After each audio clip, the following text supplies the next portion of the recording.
Itu normal. Cuman kita lihat aja gimana apa kalau mereka mau bangun daerahnya kan harusnya dari dulu udah bagus anggarannya, nggak ada yang hilang sana sini. Tapi salah satu concern adalah di sana adalah eh, banyak melesetnya. Tapi saya pikir juga kelihatannya kebanyakan juga yang dipotong. Tapi saya akan lihat keadaan uang saya seperti apa nanti akhir triwulan memasuki pertengahan triwulan kedua tahun 2026 nanti. Kalau emang ekonominya udah bagus, pendapatan pajaknya naik, Cortex lebih bagus, biaya cukai nggak ada bocor, pajak juga nggak ada bocor, harusnya kan naik semua kan. Kalau naik semua kita bagi.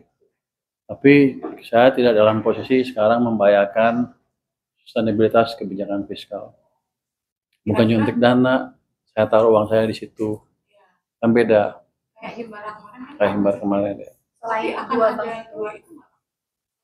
itu, Kalau saya lihat yang demandnya kuat dan fondasi backing di belakangnya kuat.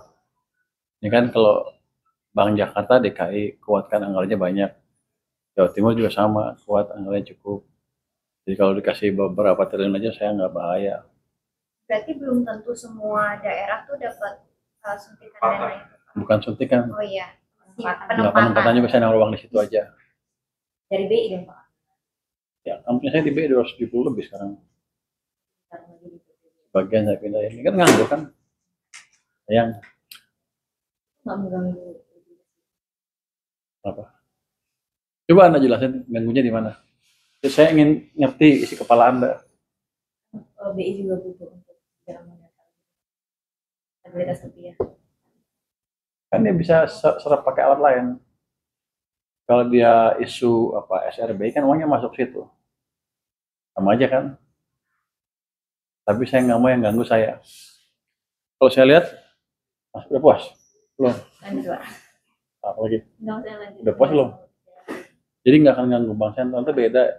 Ini saya nggak nyampurin kebijakan moneter ya. Ini cuma uang fiskal ditaruh di tempat yang lain aja gitu. Supaya ekonominya lebih bagus. Terus kalau kita lihat, nah dampaknya uang yang 200 triliun seperti apa? Pertama saya sudah lihat kan tuh di Mandiri katanya tumbuh, nggak tahu dia ngibul apa nggak ya. Dia bilang tumbuh sekarang hampir 11% kreditnya dari sebelumnya 8%. Jadi ada pick up kan ke atas sudah naik, itu bagus.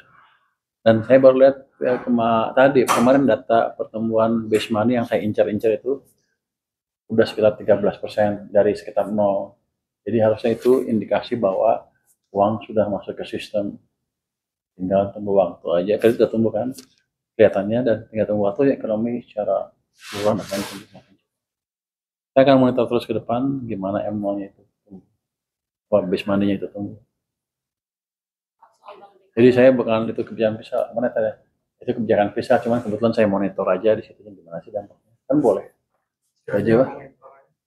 Oh belum kita putuskan, kalau dia minta semuanya tanggung saya, itu normal, permintaan normal, tapi kan kita hitung kemampuan APBN saya seperti apa. Apalagi ini kan 9 bulan pertama kan ekonominya melambat, ya naik turun, tapi cenderung turun terus kan. Jadi kalau diminta sekarang ya pasti saya nggak bisa, kecuali saya tembus rasio defisit ke PDB di atas 3%. Tapi nanti yang ribut, Bloomberg ada, Reuters nggak ada, mereka yang ribut. Mereka akan bilang Indonesia tidak perlu, dan walaupun Amerika semuanya gitu ya, mereka akan nunjuk saya menteri nggak becus. Jadi saya jaga itu, saya jaga semuanya dulu. Saya optimalkan belanja, saya optimalkan pendapatan, saya hilangkan gangguan di bisnis. Kan kita buat kok, sedang kita buat tim percepatan program pembangunan kan. Di situ nanti ada salah satunya ada bottlenecking. Nanti di bottlenecking kan seru. Saya akan terima pengaduan dari semuanya ke bisnis. Saya akan rapat 1 hari dari pagi sampai sore. Putusin satu kasus, harusnya sehari bisa 6-7 kasus. Itu akan menarik sekali. Anda boleh dengar nanti.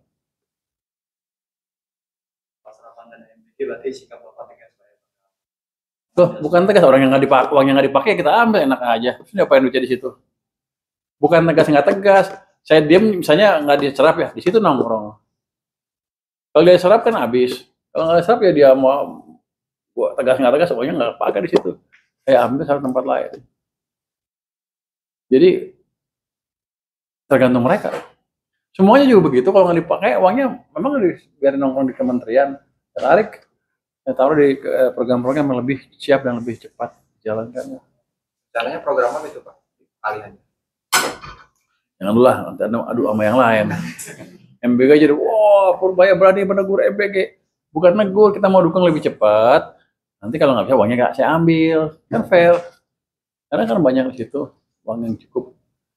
Daripada nganggur, saya bayar utang, bayar bunga, tapi nggak dipakai kan rugi.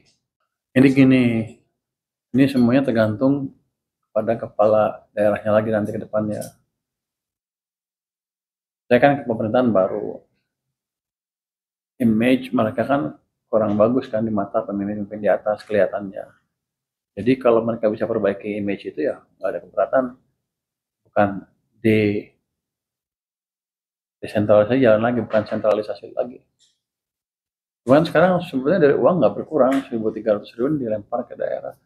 Cuman prosesnya belum terlalu dibelanjakan daerah oleh pusat ya. Cuman prosesnya belum terlalu clear sehingga mereka juga bertanya-tanya apa betul uang itu masuk ke daerah. Nanti kita cek seperti apa sebetulnya.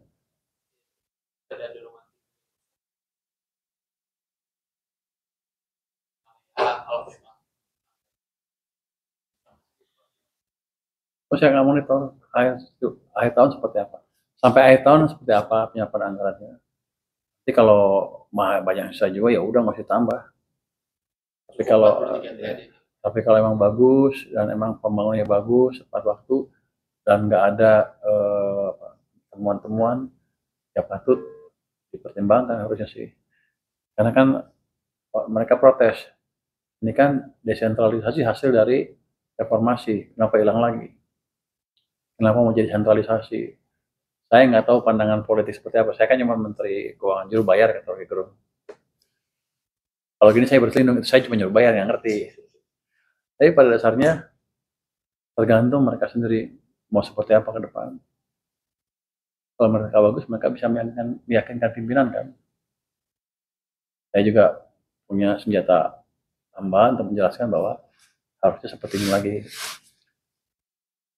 Artinya mungkin desentralisasi nggak jelek-jelek amat, tapi pelaksanaan selama kemarin-kemarin mungkin ada image, ada kesan kurang bagus. Ada kesan ya, saya nggak tahu. Siapa Pak yang Semuanya ngomong. Anda mau ngomong apa? Semuanya ngomong tuh nggak mau ketinggalan. Anda mau nanya apa?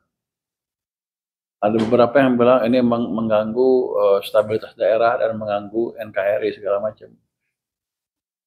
Saya bilang sih ya, Anda beresin aja dulu belanjanya dan buat kesan yang baik. Dan saya kan bukan saya yang berkeputusan di DPR di atas sana. Nanti baru bisa dibalik lagi arahnya ke arah desentralisasi.